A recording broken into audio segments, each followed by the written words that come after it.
Royal Dutch Shell is one of Europe's most illustrious corporate families, associated with industrial might, global reach, and geopolitical influence.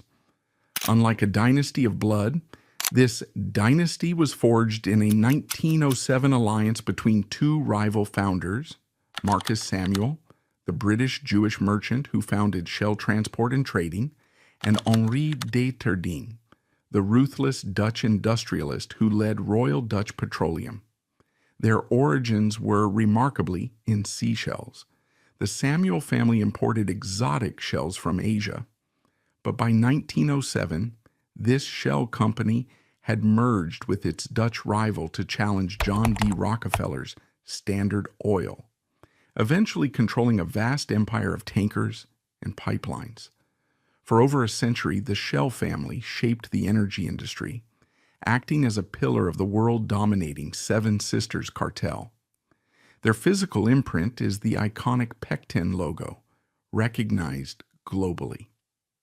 Despite their economic power, this family's history is built on a dark and toxic foundation. Their past is marked by bitter controversies, from ruthless colonial exploitation in Indonesia to presiding over an ecological catastrophe in the Niger Delta, the 1995 execution of the Ogoni Nine, and the massive 2011 OPL 245 bribery scandal. How Shell's founders built a Nazi fueling cartel. The founding family, the Samuels, were not oil barons. They were London merchants, outsiders in the British establishment. The patriarch, Marcus Samuel Sr., was a Dutch Jewish immigrant living in the East End of London. In 1833, he founded a small, prosperous business built on the exoticism of the new British Empire. He did not sell commodities, he sold novelties. He imported antiques, lacquerware, and most famously, exotic seashells from the Far East. These shells, used for intricate jewelry boxes and interior design, were a high-margin luxury item.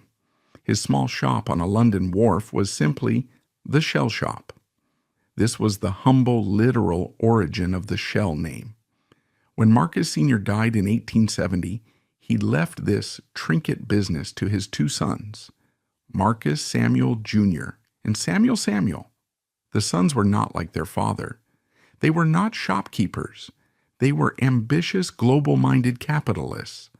They inherited their father's vast trading network in Asia and the Far East, but they saw a new, black, and far more profitable commodity, kerosene.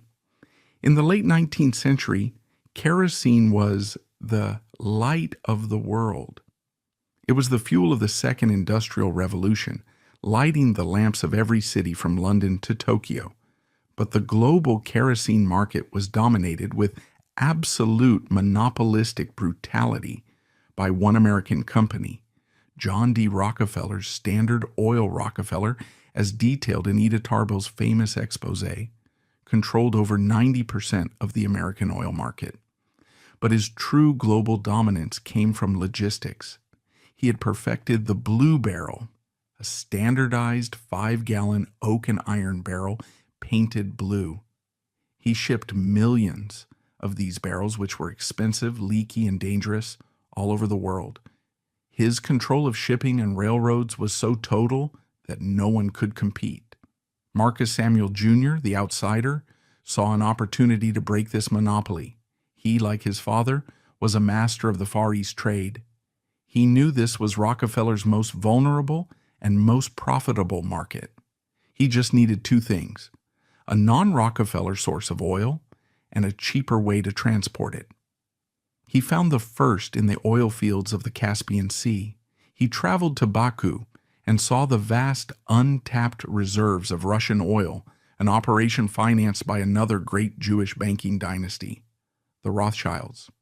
In 1891, Marcus Samuel signed a secret, exclusive 9-year contract with the Rothschilds to buy and transport their entire kerosene output. He now had his source completely outside Rockefeller's control. The second part was his true genius: transportation. The blue barrel system was wildly inefficient. The barrels themselves were expensive, they leaked, and they had to be shipped back empty. But more importantly, they were dangerous. The Suez Canal, the vital artery of the British Empire that connected Europe to Asia, forbade most oil ships from passing through. The risk of an explosive barrel starting a fire that could block the canal was too high. This forced Rockefeller's ships to take the long, expensive multi-month journey around the tip of Africa. Marcus Samuel, the merchant, devised an engineering solution. He commissioned a new revolutionary type of ship. It was a bulk tanker. In 1892, his first ship, the Murex, was launched. It was a floating fortress, the first modern oil tanker. Its hull was subdivided into massive tanks. It featured steam-powered pumps, sophisticated ventilation systems, and crucially, a revolutionary method for steam cleaning its own tanks. This meant it was not only safer, but it could carry oil to Asia, and then, after a quick steam clean, carry rice or tea back to Europe, eliminating the empty journey. He personally took the blueprints for the Murex to the Suez Canal authorities. He demonstrated that his ship was safer than any ship on Earth. The authorities, in a move that would change the world, were convinced. They granted the Murex the first ever permit for a bulk oil tanker to pass through the Suez Canal. This single act was a declaration of war. Marcus Samuel had, in one stroke, shattered Rockefeller's global monopoly. The Murex and its sister ships, all named after seashells, like conch and clam, could now deliver Rothschild's Russian oil to the Far East. At a fraction of the cost, Samuel's transport costs were reportedly 40 to 50% lower than Standard Oil's. Rockefeller, with his slow, expensive blue barrels, could not compete. In 1897, Marcus Samuel formally incorporated his new venture, the Shell Transport and Trading Company. They were a dynasty born not of oil production, but of logistics. But while Shell was conquering the seas, a second rival family was rising from the jungles of the Dutch East Indies. In 1890, a group of Dutch capitalists and industrialists in The Hague founded the Royal Dutch Petroleum Company. Their charter and their name was granted by King William III of the Netherlands himself. This was not a new money venture. It was a quasi-state colonial enterprise. Their asset was crude oil, which had been discovered in massive quantities on the island of Sumatra, a Dutch colony. While Shell was a transport company, Royal Dutch was a production company. They were drillers. And their business model was pure 19th century colonial extraction. This was the dark origin of the Dutch side of the dynasty. Their entire operation was built on the exploitation of a colonized people. They operated with the full military and political backing of the Dutch government. They employed cheap, local Indonesian labor to work in the dangerous, remote jungle drilling camps. Historical accounts from the era describe brutal working conditions, high accident rates, and a pay scale that was a fraction of what European workers earned. This was the original sin of the Royal Dutch House, a business model that treated the land and the people of the developing world as expendable resources, a blueprint they would later export with devastating efficiency to Africa and the Middle East. Royal Dutch quickly became a powerful producer with massive oil fields in Sumatra and Borneo. But they were led by a man who would become the Napoleon of oil, a figure who would define the entire 20th century oil industry, Henri de Teerding. De Teerding was a brilliant, ambitious, and utterly ruthless Dutch banker who joined Royal Dutch in 1896 and became its managing director in 1900. He was an organizational genius and a cold-blooded strategist. He looked at the global map and saw two mortal threats: The first and largest was Rockefeller's Standard Oil, which was dumping cheap American oil in Asia, trying to bankrupt Royal Dutch. The second, and more immediate, was Marcus Samuel's Shell Company. Shell and Royal Dutch were locked in a suicidal price war in the Far East. Shell had the cheap transport. Royal Dutch had the cheap production. They were bleeding each other to death. D. Turding knew this was madness. He knew that a war between the two outsider companies would only allow Rockefeller to pick off the winner. His solution was not war, it was amalgamation. He began to pursue Marcus Samuel. Samuel, the proud British founder, was initially resistant, but Rockefeller's counterattacks were brutal. Standard Oil was flooding the market, and Shell's profits were evaporating. Samuel, facing financial ruin, was finally forced to the table. In 1907, after years of bitter, complex negotiations, the two families agreed to merge. The new entity was the Royal Dutch Shell Group. It was not a simple merger. It was a complex dynastic marriage designed to preserve the power and tax advantages of both houses. The new group would be owned 60% by the Dutch royal side and 40% by the British Shell side. It would have two parent companies, two headquarters, and two chairmen. But it would have only one managing director, one true emperor, with total operational control of the global empire. And that man was Henri de Turding. The 60-40 split was a humiliation for Marcus Samuel, who had been outmaneuvered by the brilliant Dutchman. But it was a stroke of genius for the company. The new Royal Dutch Shell was instantly the only corporation on earth that could compete directly with Standard Oil. It had its own massive production and its own world-class global shipping fleet. By 1910, this new alliance controlled over 10% of the global oil market and was perfectly positioned to expand. But this new dynasty was, from its birth, built on a toxic foundation. It had combined the colonial exploitation model of the Dutch with the ruthless, anti-competitive logistics model of the British, and it was now led by a man, Henri de Turding, whose own dark past would come to define the company's amoral political compass. While Marcus Samuel's original genius was transportation, de Turding's was consolidation and exploration. He immediately pushed the dynasty's operations beyond its strongholds in the Far East. He saw that the 20th century would be defined by the internal combustion engine, and he intended to fuel it. His first target was Russia. Even before the merger was finalized, de Turding, using Royal Dutch's massive capital, had moved to consolidate the chaotic post-Rothschild oil fields of Baku. He bought up smaller producers, creating a dominant position. His next target was America itself. He knew he could not beat Rockefeller on his home turf of Pennsylvania or Ohio. So, he went where the new oil was being found, the lawless, booming fields of Oklahoma and Texas. In 1912, he founded the Roxana Petroleum Company in Oklahoma, which would eventually, in 1949, be renamed Shell Oil Company. This was a direct, audacious invasion of Rockefeller's home continent, and in 1913, he made one of his most lucrative moves, one that would mirror the colonial exploitation of his Dutch ancestors. He plunged the company's resources into Venezuela. He acquired the Caribbean Petroleum Company, which held vast, untapped concessions. Venezuela, ruled by a succession of corrupt dictators, was the perfect partner. It had all the oil, and it was willing to trade it for a fraction of its value.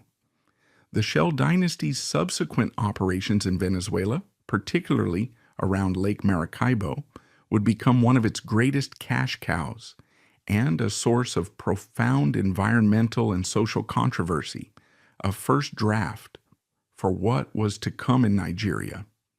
But de Turding's greatest triumph, the event that truly forged the Shell dynasty's power, was not one of his own making. It was a gift delivered by the U.S. government.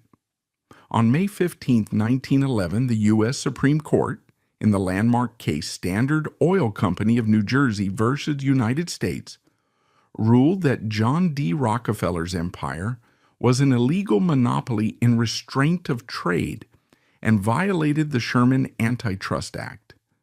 The court ordered that Standard Oil be shattered into 34 separate, independent companies.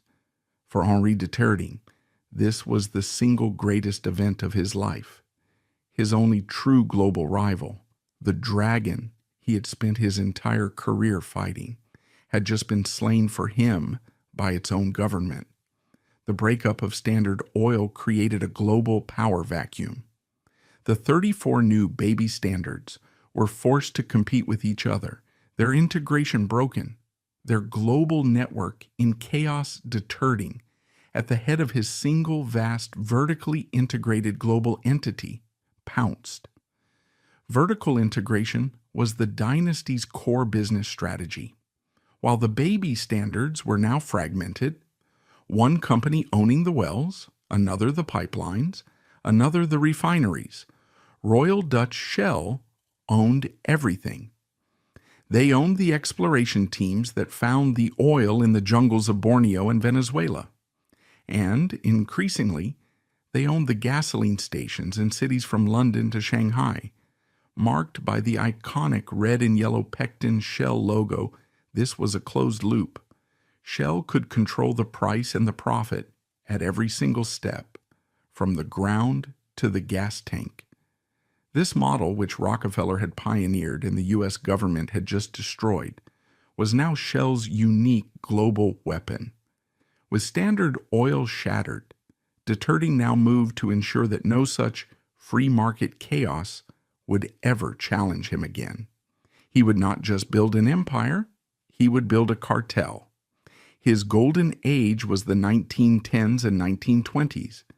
He became the architect of the new global oil order. This dark past of the dynasty was not one of competition. It was one of collusion. The first front was political.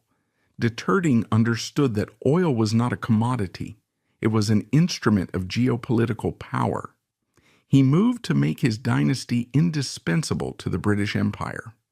In 1914, as World War I was about to erupt, the British Royal Navy, under First Lord of the Admiralty Winston Churchill, was making a terrifying strategic pivot, converting its entire fleet from coal to oil. This created a national security crisis. Britain had vast reserves of Welsh coal. It had no oil. It was, in a single stroke, making its entire navy, and thus its entire empire, dependent on foreign oil. Churchill's solution was to buy a controlling stake in the Anglo-Persian Oil Company, securing access to the new fields in Iran. But Anglo-Persian was not yet a giant. The other great British domiciled firm was Shell. De Terding, who had become a naturalized British subject and been knighted for his services, positioned his British half as a patriotic partner.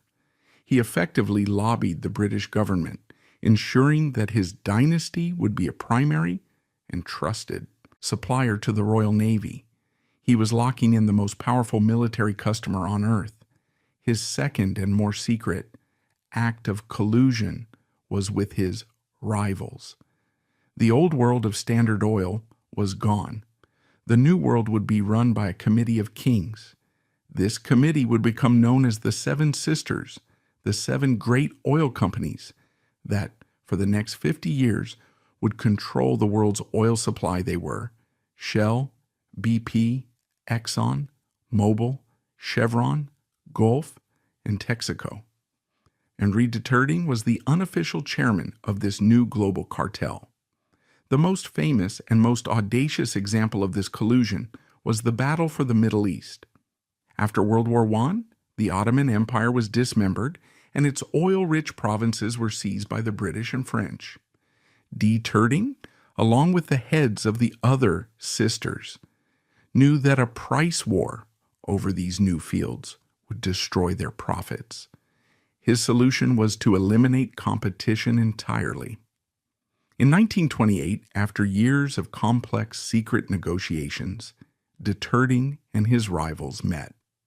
They formed a joint venture, the Iraq Petroleum Company, to collectively manage the entire oil production of Iraq Shell, BP, and the American firms all took a share.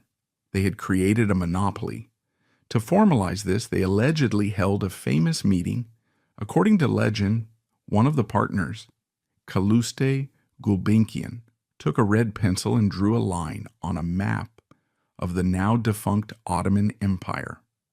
This red line agreement was a gentleman's pact. The sisters who were part of the IPC agreed that they would not compete with each other inside that red line, which covered almost the entire known oil-rich Middle East. This was the Severin-level abuse of power. It was a secret, illegal cartel of the world's most powerful corporations, dividing up the resources of an entire continent, fixing the price and ensuring that no outsider could ever challenge them. This was the governance scandal that defined the Severin dynasty's rise. Their entire global empire was built not on free market competition, but on a foundation of collusion, cartels, and colonial exploitation. This was the dynasty that Sir Henry Duterte, the Napoleon of oil, had built by the 1930s. He was at his peak. He was one of the richest men in the world, an autocrat who ruled a global empire of tankers, wells, and refineries. He was more powerful than most nations. Duterte was not just a capitalist. He was a political ideologue.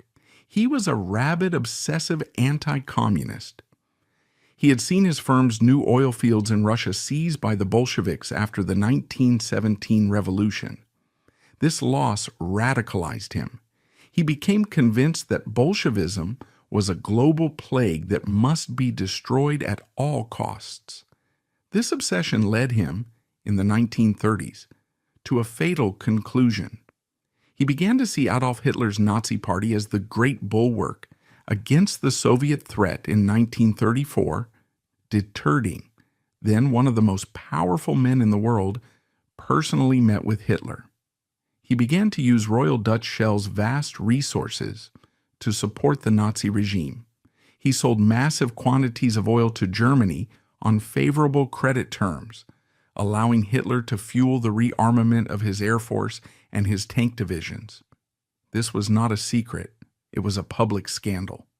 The Shell name, which had been founded by the Jewish Samuel family, was now being used to fuel the rise of the Third Reich. The Samuel family, who were still 40% owners, were horrified. The Jewish Chronicle and other organizations began to call for a global boycott of Shell. The company was plunged into a moral and public relations crisis. The board, terrified of the backlash, finally forced Duterte out. In 1937, the Napoleon of oil was pushed into retirement. He died in Germany just 2 years later in 1939, a disgraced pro-Nazi outcast. Just months before the war, he had helped make possible began. This was the original sin of the unified Shell dynasty. The company had been founded on colonial exploitation in Indonesia. It had been built by a man who was willing to do business with the Nazis to fight his own ideological wars. The new generation of managers who took over during World War II had learned this lesson well. The company, like its Swiss rival Nestlé, played both sides. It was a crucial supplier of fuel to the Allies, but its subsidiaries in German-occupied territory continued to operate, fueling the Nazi war machine. The dynasty's core philosophy was now set in stone: profit, pragmatism, and political influence above all else. The state was a partner, the earth was a resource, and morality was a luxury. It was this perfected amoral DNA that the company would carry into the post-war era as it began its fateful expansion into a new, unstable, and oil-rich territory, the Niger Delta. Why did this $100 billion company need a nonviolent poet to die? The Royal Dutch Shell dynasty, forged by the pro-Nazi pragmatism of Henri de Teerding and the colonial exploitation of Indonesia, entered the post-World War II era as a global colossus. The Seven Sisters cartel, which Shell had helped architect, was in full control of the world's oil supply. The company's dual-headed leadership in London and The Hague, now run by a new faceless generation of professional managers, had perfected the art of quiet power. They had learned from de Teerding's fall.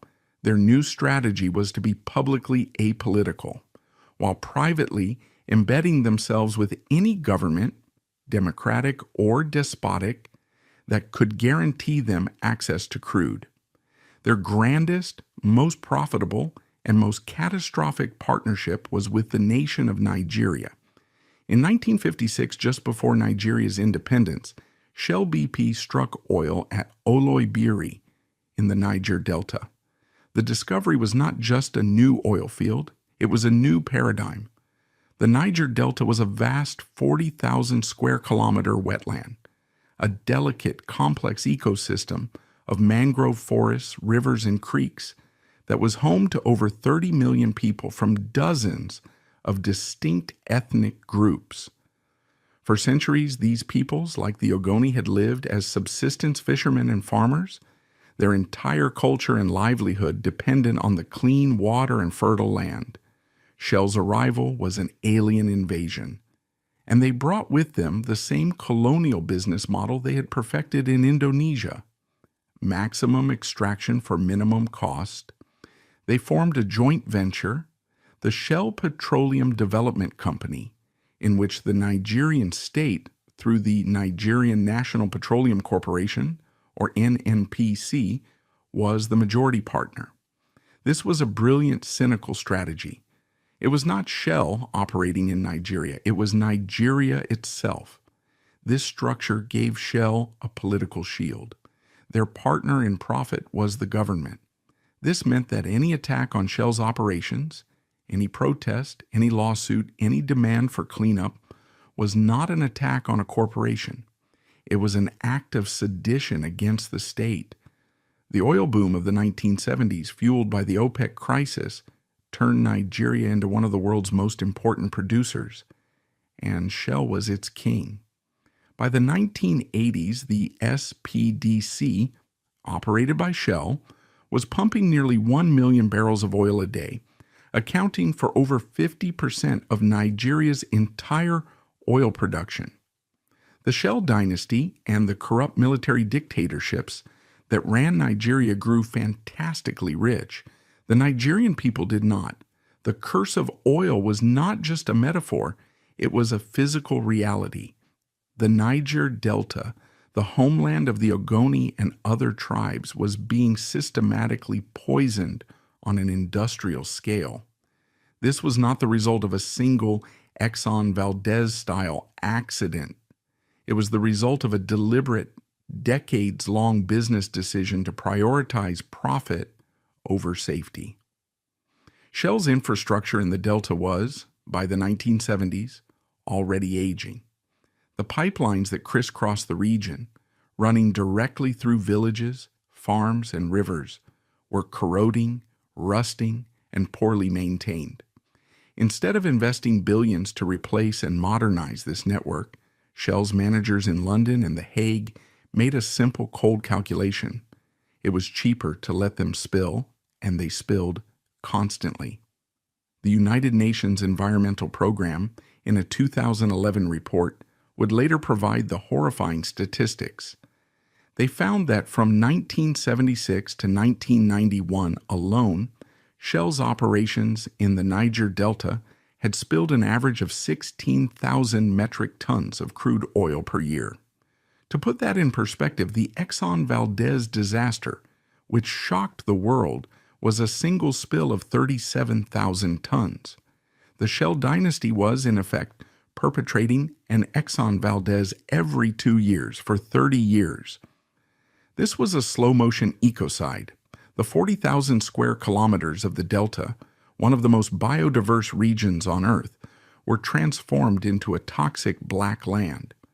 The mangrove forests, vital nurseries for fish, were choked and killed. The farmland was poisoned, its soil saturated with crude. The rivers and creeks, the only source of drinking water for 30 million people, became rainbows of petrochemical sheen. For the Ogoni people, this was not an environmental issue. It was an extinction event. They were fishermen with no fish. They were farmers with no crops. They were people with no clean water. Studies by the World Health Organization and later human rights groups would link this pervasive pollution to soaring rates of cancer, skin diseases, respiratory illnesses, and infant mortality. For decades, the Ogoni people's complaints were ignored. Shell's official response was to blame the victims.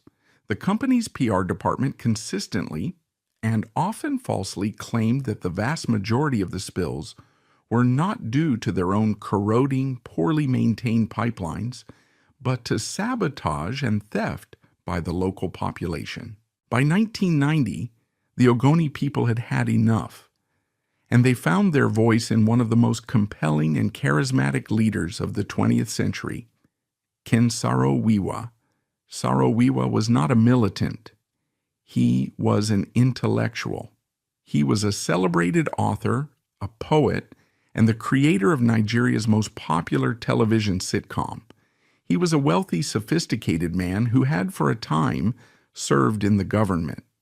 He was, in other words, the one man the Shell dynasty could not dismiss as an uneducated saboteur. In 1990, Saro-Wiwa and other Ogoni leaders founded the movement for the survival of the Ogoni people. Their platform, the Ogoni Bill of Rights, was not a radical call for revolution. It was a simple, desperate, capitalist demand. It stated that the Ogoni people, on whose land Shell had extracted an estimated $30 billion of oil, had received nothing in return.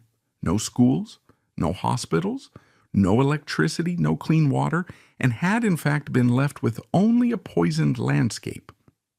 Mossop demanded two things: $10 billion in damages and royalties, and that Shell clean up its mess. Saro-Wiwa was a brilliant organizer. He adopted a strategy of mass nonviolent resistance. He knew he could not defeat the Nigerian army, but he could and would shame the white man. He organized hundreds of thousands of Ogoni people. In January 1993, 300,000 Ogonis, a full two-thirds of their entire population, marched peacefully, holding signs that read, "Shell is hell." The protests were a stunning success. They were so massive, so total, that Shell's operations in Ogoniland were brought to a complete standstill. In 1993, in a move that stunned the company, Shell officially fled Ogoniland. They demanned their flow stations and ceased all production. This was a declaration of war. Shell, the $100 billion global giant, had been defeated, humiliated, and chased away by a nonviolent poet and his army of unarmed farmers. The dynasty's response was to unleash its partner. Shell could not, as a multinational corporation, send in its own army, but its joint venture partner, the Nigerian government, could, and the government at the time was the brutal, corrupt, and paranoid military dictatorship of General Sani Abacha. Abacha's regime, which was almost entirely dependent on Shell's oil revenues, now had a Shell problem. Mossop was not just a threat to the company, it was a threat to the state's income. What happened next became the subject of a massive 13-year legal battle, Wiwa v. Shell, filed in the United States by the Center for Constitutional Rights on behalf of the victims' families. The lawsuit, based on internal company documents, eyewitness testimony, and whistleblower accounts, alleged that the Shell dynasty was not a passive, neutral observer in the violence that followed. It alleged that Shell was actively complicit in a campaign of state-sponsored terror. The allegations were chilling. The lawsuit claimed Shell provided logistical and financial support to the Nigerian military and its notoriously brutal Internal Security Task Force, a unit nicknamed the Kill and Go Police. Witnesses testified that Shell provided vehicles that were used by this unit to raid Ogoni villages. Internal memos revealed that Shell shared reports on Mosapi and the subversive activities of Ken Saro-Wiwa with the military government, effectively painting a target on his back. It was even alleged that Shell's Nigerian managers met with military leaders to discuss strategies for dealing with the Ogoni problem.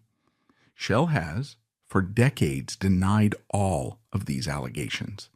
The company's official position has always been that it was merely a neutral business, stuck in the middle of a tragic internal political dispute. But the results on the ground were undeniable. In 1993 and 1994, the Nigerian military, allegedly supported by Shell, unleashed a campaign of terror against the Ogoni people. According to Human Rights Watch and Amnesty International, this campaign was not a police action. It was a scorched earth operation.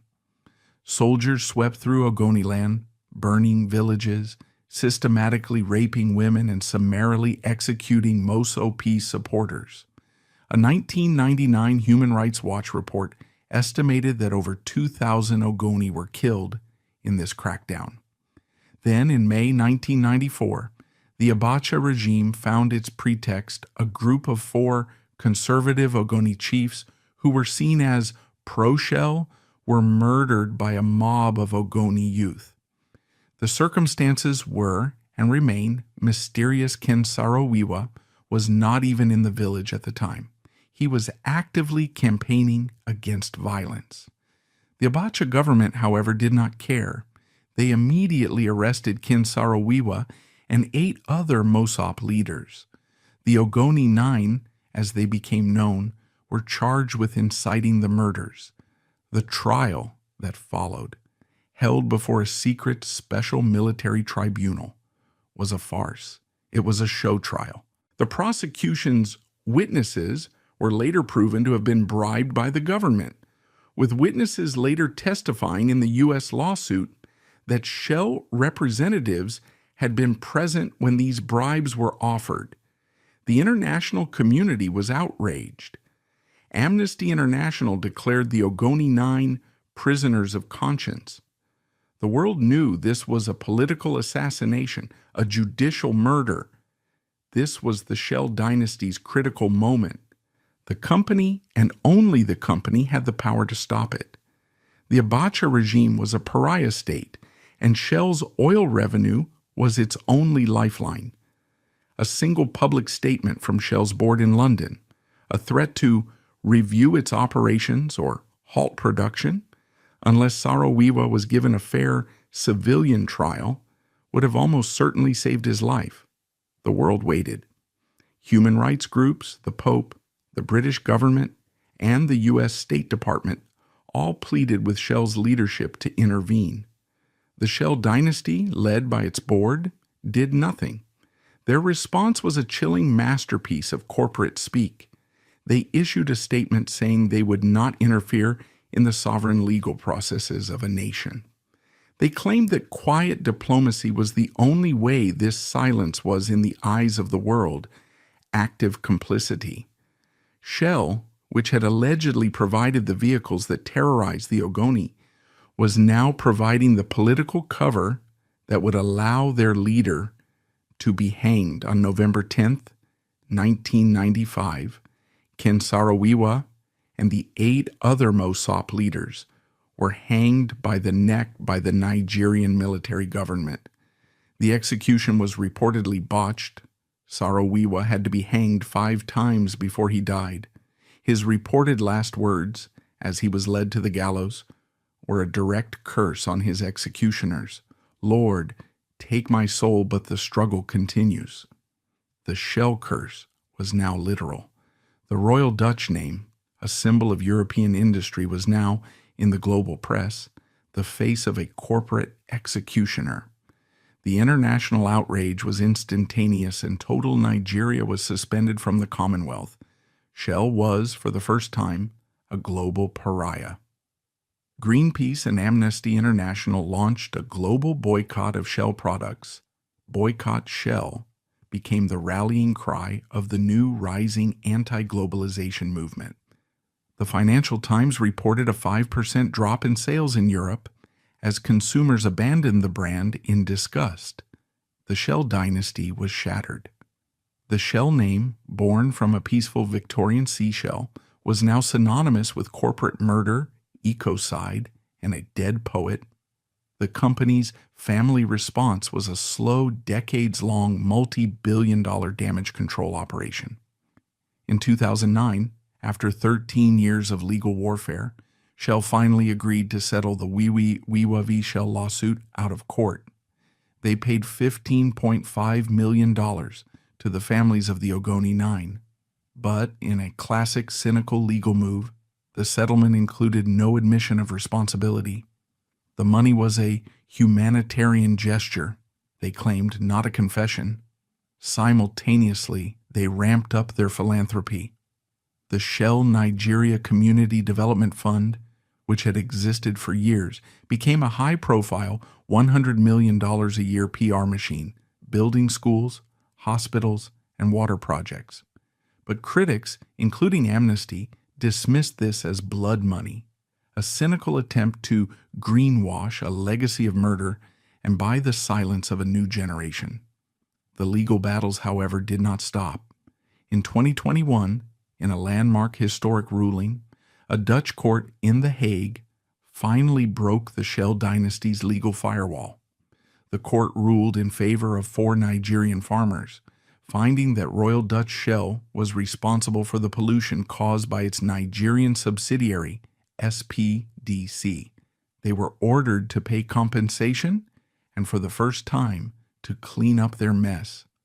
This 2021 verdict was the legal earthquake.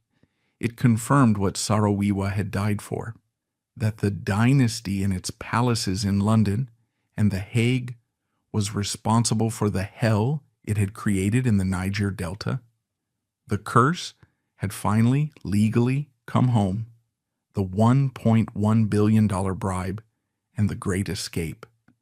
The 1995 execution of Ken Saro-Wiwa was the moment the Royal Dutch Shell dynasty lost its mask.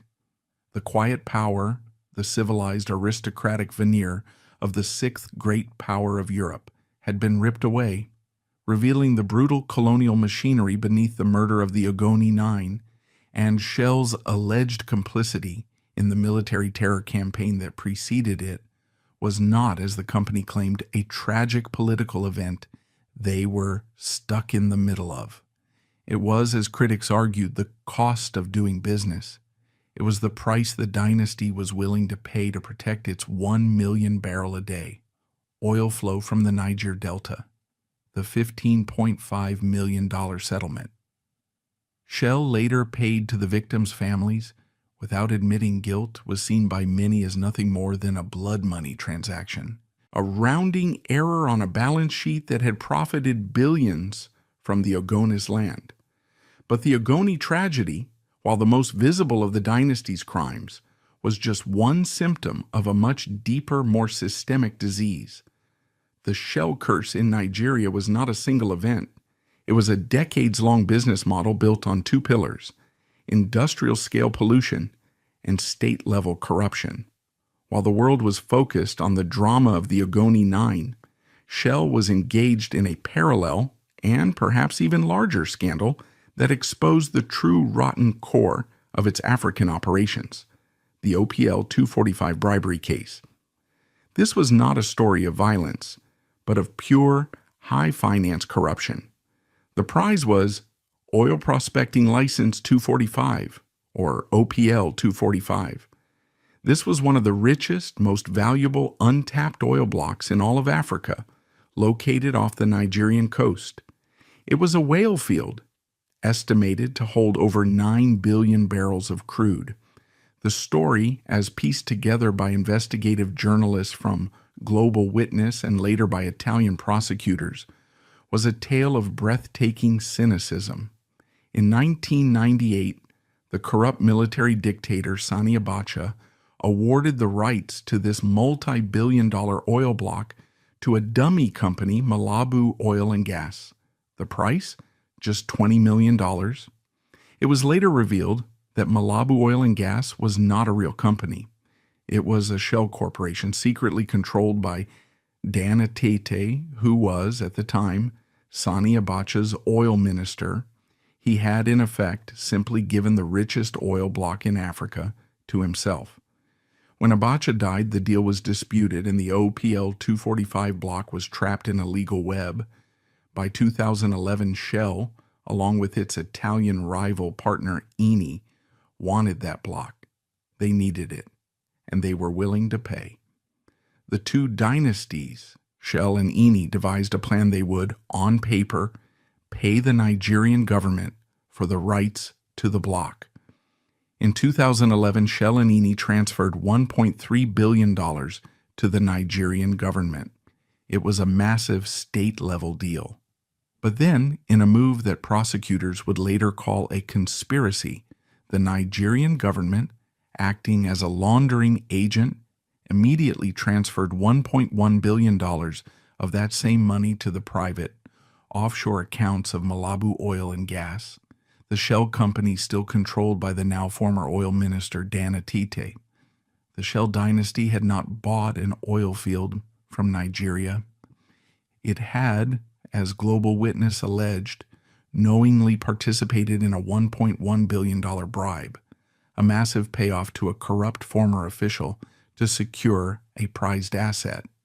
This was the Shell system in its purest form. It was not the clumsy violence of the Ogoni crackdown. It was the sophisticated, quiet, and legalistic corruption of the boardroom. The scandal exploded. In 2017, Italian prosecutors in Milan put Shell, Eni, and a roster of their top executives on trial for international bribery and corruption. The trial lasted for years, a deep, granular investigation into the dynasty's inner workings. In 2021, in a stunning verdict, the Italian court acquitted all the executives. The judges ruled that while the deal was opaque and the payment to Atete was ethically questionable, prosecutors had not proven, beyond a reasonable doubt, that Shell and any executives knew the $1.1 billion was a bribe. The dynasty had once again won. Its army of lawyers, its corporate structure, had shielded it, but the win was hollow. The trial had exposed the company's entire rotten methodology to the world. The U.S. Department of Justice in 2021 fined Shell $48 million for its role in a different but related Nigerian bribery scheme. In 2022, the UK's Serious Fraud Office hit Shell with a $30 million fine for corrupt payments in Angola. The OPL 245 case was not an exception, it was the rule. The dynasty's family business in Africa, critics alleged, was built on a foundation of systemic bribery, a cost of doing business that they simply factored into their profit and loss statements. While this financial corruption was being exposed in the courts of Milan, the environmental corruption in the Niger Delta was metastasizing. The 2011 UNEP report, the UN's official autopsy of Ogoniland after Shell's departure, was a document of pure horror. It confirmed everything Ken Saro-Wiwa had been hanged for saying. The UN found that the pollution was not just a few spills from sabotage.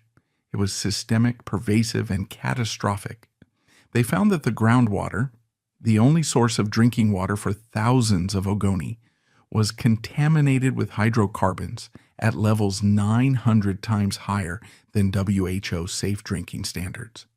The report concluded that a full environmental restoration of Ogoniland would be the largest such project ever attempted, requiring 30 years and an initial immediate investment of $1 billion just to start. The 2021 Dutch court ruling had for the first time made the parent company in The Hague legally responsible for this mess. The Shell dynasty was now cornered. They were facing billions in legal claims over the Ogoni Nine, billions in potential fines from the OPL 245 scandal, and now a $100 billion plus liability to clean up the 60 years of pollution in the Delta. The dynasty, true to its pragmatic, amoral roots, responded not with remorse but with a new strategy, the Great Escape. In 2024, Shell announced it was selling its entire onshore Nigerian subsidiary, the SPDC. It was selling the pipelines, the wells, the flow stations, and crucially, all the legal and environmental liability to a consortium of smaller local companies for a mere $2.4 billion. This was the final cynical act of the Shell curse. The company that had extracted tens, perhaps hundreds, of billions of dollars in profit from the Niger Delta for over 60 years was now running away, as Amnesty International stated, from the $100 billion plus cleanup bill. They were divesting. They were keeping the profits, but selling the poison. They were leaving the 30 million people of the Niger Delta in a toxic wasteland, now owned by a new, smaller company that had neither the resources nor the obligation to clean it up. It was perhaps the single most brilliant and most evil business deal in their 500-year history. This, then, was the governance scandal of the Gin Shell. It was not just a single lapse like Ken Saro-Wiwa or a single bribe like OPL 245. It was a multi-generational corporate strategy of systemic exploitation. It was the abuse of the environment, spilling the equivalent of an Exxon Valdez every few years, and then faking the cleanups. As a 2024 BBC investigation alleged, it was the abuse of the local population, where, according to the Health of Mother Earth Foundation, cancer rates in the Delta have soared by 40%. It was the abuse of the economy where, according to the World Bank, the poverty rate in the oil-rich Delta has increased by 50% as Shell's operations and its corrupt government partners siphoned all the wealth away. The dynasty of professional managers in London and The Hague had perfected the art of quiet power. They had no mad emperors like the Claudii, no criminal kings like Michael Milken. They were worse. They were a faceless, nameless, amoral bureaucracy, a family firm whose only family value was the bottom line. And their victims were not just a few investors or a single murdered activist. Their victims were an entire nation and an entire ecosystem left permanently poisoned so that the Shell dynasty could continue to fuel the world, a dynasty's personal and public disintegration. The Royal Dutch Shell dynasty was never a family of blood. It was a dynasty of managers, a corporate family built on a 1907 pact between the British Samuels and the Dutch royal house. This meant the dynasty's personal tragedies were not the stuff of tabloids, no lurid divorces, no children lost in comas, no heirs fighting over a will. The family was the corporation, and its tragedies were public, corporate, and in the end, existential. They were the stories of the men who inherited the title of CEO, the patriarchs who were forced to answer for the sins of their forefathers, a curse passed down from one generation of executives to the next. The first of these personal tragedies was that of the dynasty's true founder, Sir Henri d'Eterding. He was the Napoleon of oil, the man who had built the global empire. But his end was not a glorious retirement. It was a disgraceful, self-inflicted exile. As detailed earlier, d'Eterding in his later years had become consumed by a paranoid hatred of communism. This obsession led him directly into the arms of the Nazi Party. In the 1930s, he had met with Adolf Hitler and had, in his capacity as the head of Royal Dutch Shell, begun to supply the Third Reich with oil on favorable credit terms, personally fueling the rearmament of the German war machine. This was the dynasty's first great internal dispute. It was a moral and political civil war. The Samuel family, the Jewish British founders, who still controlled the 40% Shell stake, were horrified. Their family's name, their company, was being used to arm the most anti-Semitic regime in human history. They, along with the other British directors, fought him. The backlash was intense. A global boycott of Shell was called by Jewish organizations. Deterring the autocrat who had ruled the firm for 30 years had become a toxic liability. In 1937, the board finally forced him out.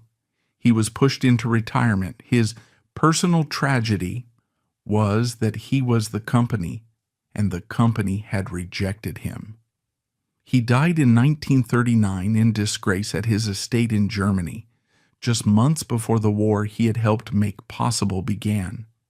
He was the first king of the dynasty to be deposed by his own family, a public humiliation that set the precedent for the modern era. For the next half-century, the dynasty was run by a faceless, anonymous committee of managers. They had no personalities. They were shellmen, protected by the corporate veil. But the Ogoni 9 tragedy in 1995 changed everything. The execution of Ken Saro-Wiwa and the global boycott that followed made the company's anonymity impossible. The public needed a face to hate.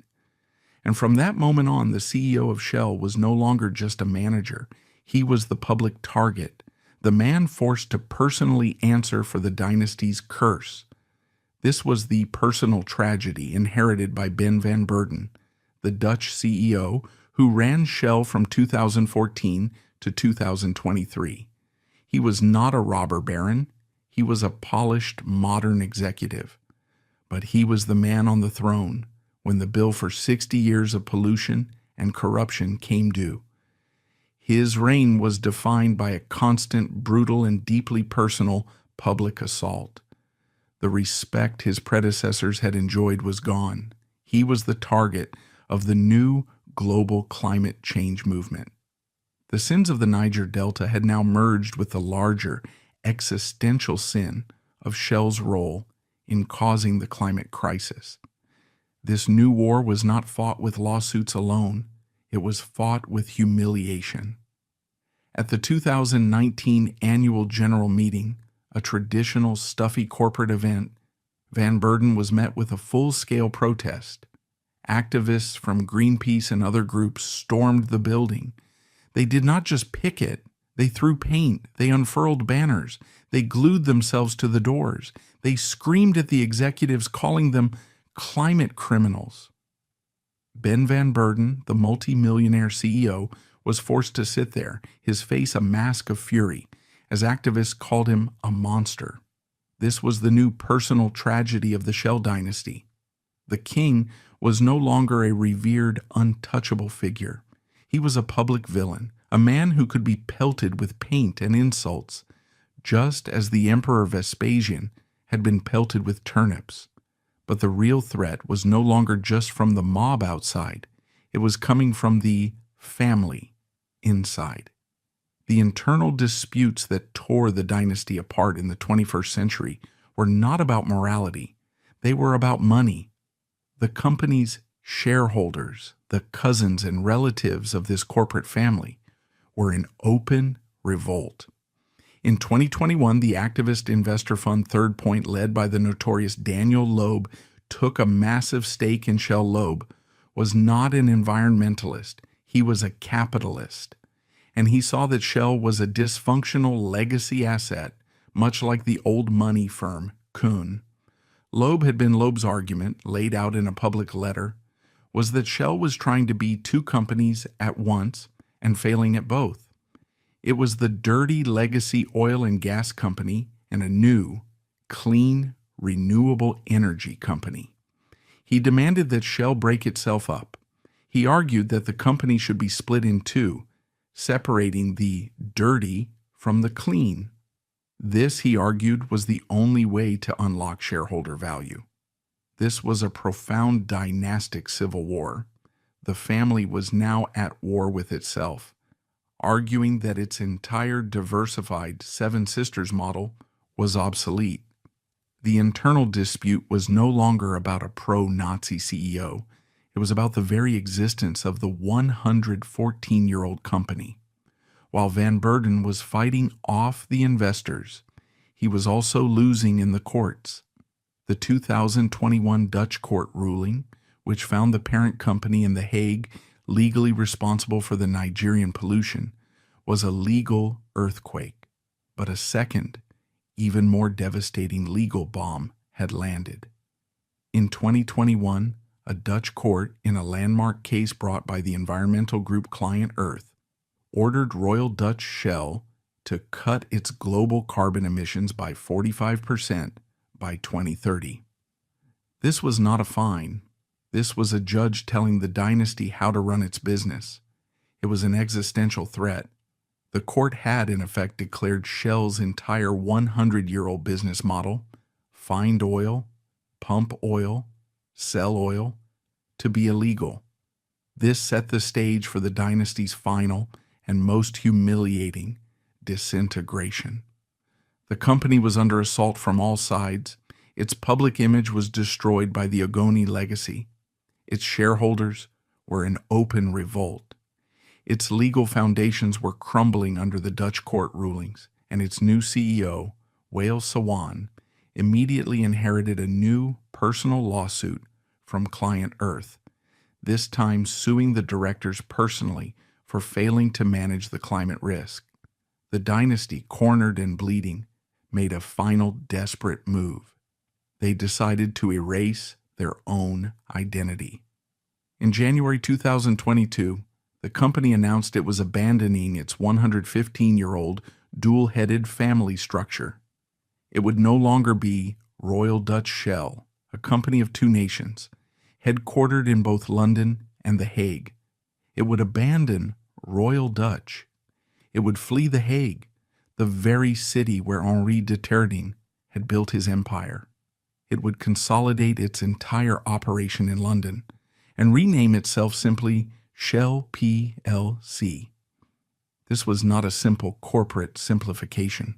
As the company's PR team claimed, this was a surrender. It was a total symbolic disintegration of the family. The Royal Dutch name, which had once signified the dynasty's noble heritage and its protection from the Dutch crown, was now a toxic liability. It was the name that had been defeated in a Dutch court by Nigerian farmers. Fleeing The Hague was an act of legal desperation, an attempt to get out of the jurisdiction that had dared to hold them accountable. The Shell name, the legacy of the Jewish British Samuel family, was all that remained. But this name, too, was cursed. It was the name that the Ogoni had chanted, "Shell is hell." The dynasty, in a final cynical act, had disintegrated itself.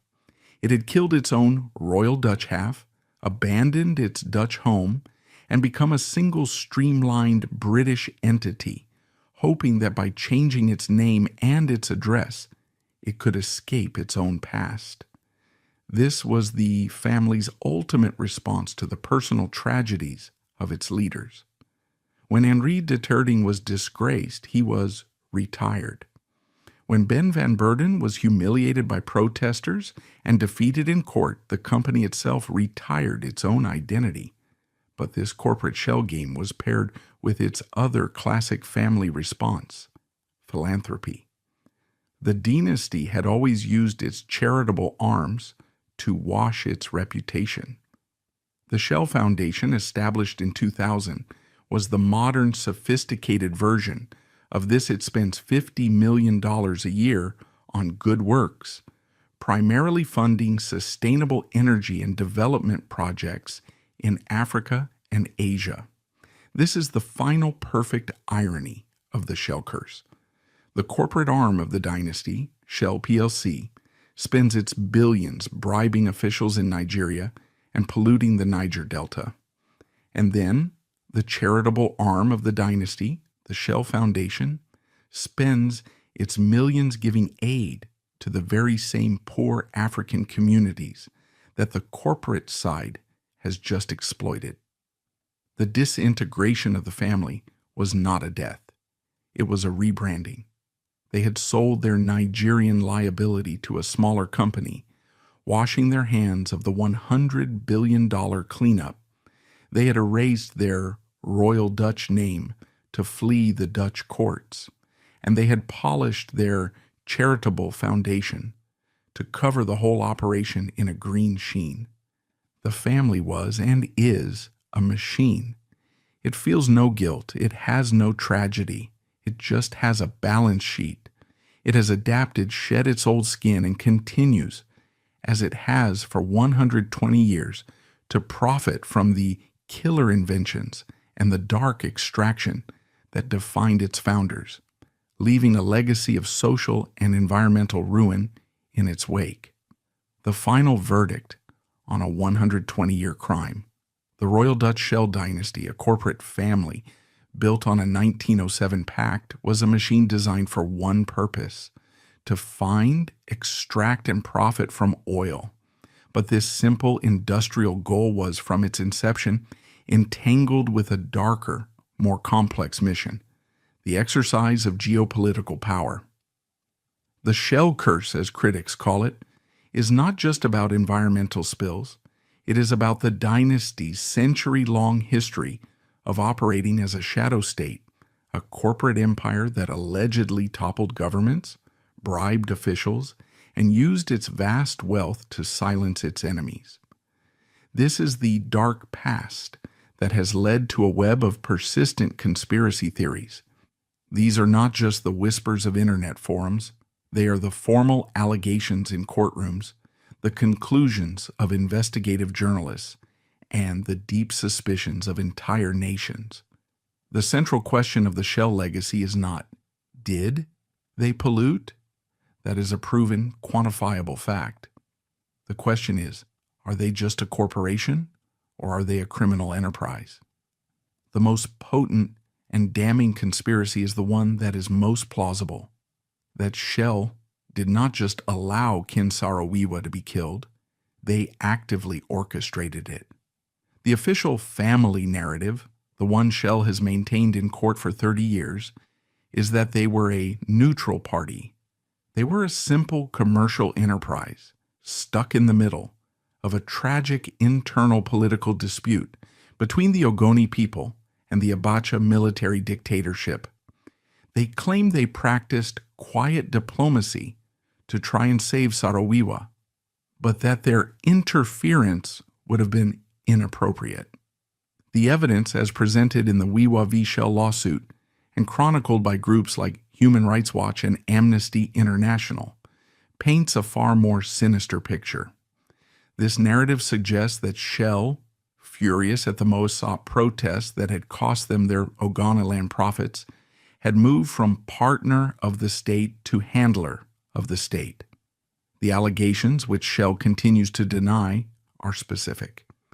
They allege that Shell provided logistical and material support to the Nigerian military's internal security task force. The kill-and-go unit that terrorized the Ogoni witnesses testified that Shell-branded vehicles were used by this unit to raid villages. Internal company memos, leaked to the press, allegedly show Shell executives sharing security intelligence about Ken Saro-Wiwa's subversive movements directly with the military government, effectively painting a target on his back. The most damning allegation, which came from witnesses in the Wiwa trial, was that Shell representatives had been present at the military briefings where the Ogoni problem was discussed, and even more shockingly, had been present when cash bribes were offered to the fake witnesses who would later testify against Saro-Wiwa at his sham military tribunal.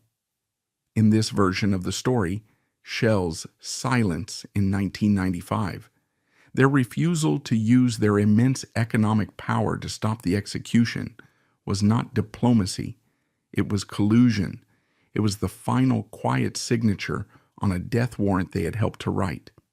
This conspiracy theory that Shell actively participated in the judicial murder of a peaceful activist is the foundation of the modern boycott Shell movement.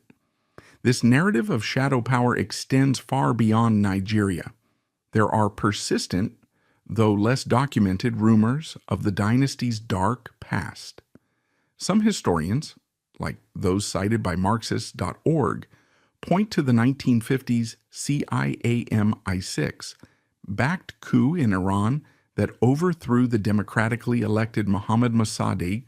Mossadegh's crime was his plan to nationalize Iran's oil fields, which were controlled by the Anglo-Persian Oil Company, Shell's partner in the Seven Sisters cartel. The coup, which reinstalled the Shah, was a joint intelligence operation, but one, critics allege, that was heavily lobbied for and benefited from by the oil dynasties, including Shell. These theories, whether proven or not, all point to the same uncomfortable truth. The real power of the Shell dynasty was not a secret cloak and dagger conspiracy. It was, and is, the business model itself. The Shell system was a perfection of the revolving door that other dynasties like Bechtel had pioneered. The company did not need to bribe every official. It simply hired them. It embedded itself so deeply within the governments of the world that the line between corporate interest and national interest simply and conveniently disappeared. This is the soft power that defines their modern influence.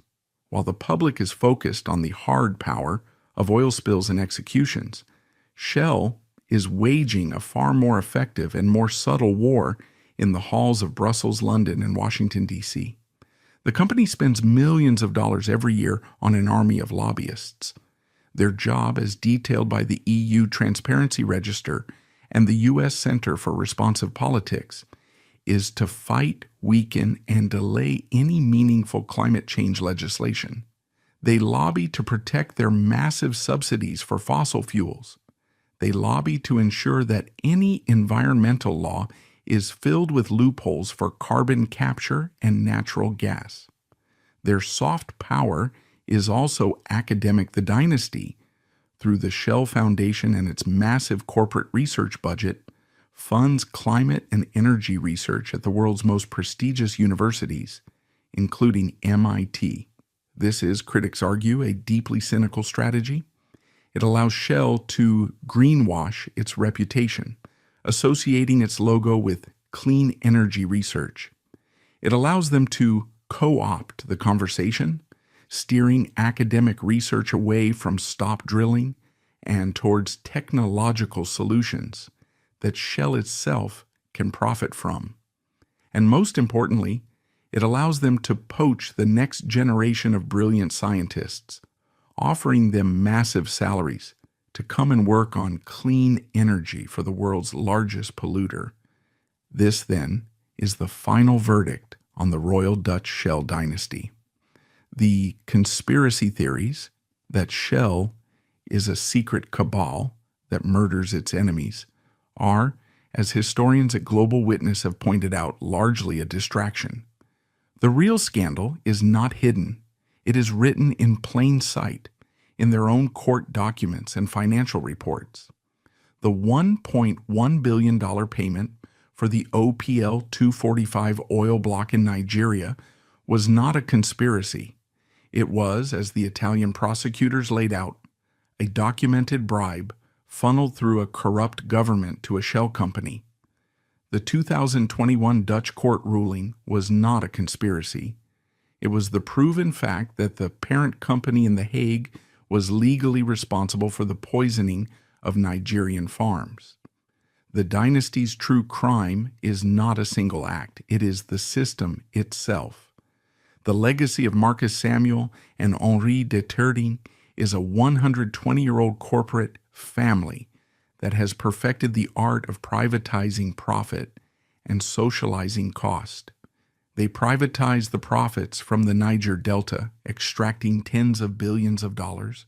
They socialize the cost, leaving the Nigerian people with a $100 billion environmental cleanup bill, a legacy of cancer, and a nation hollowed out by the very corruption the oil money fueled. The dynasty in the end has no blood. It has no family to feel shame. It is a machine. The legacy of the Shell family is a profound and ongoing lesson in the complex, unaccountable power of the modern multinational corporation. A dynasty that will, critics charge, willingly poison a continent to fuel the world and then use the profits to buy its own clean, green alibi.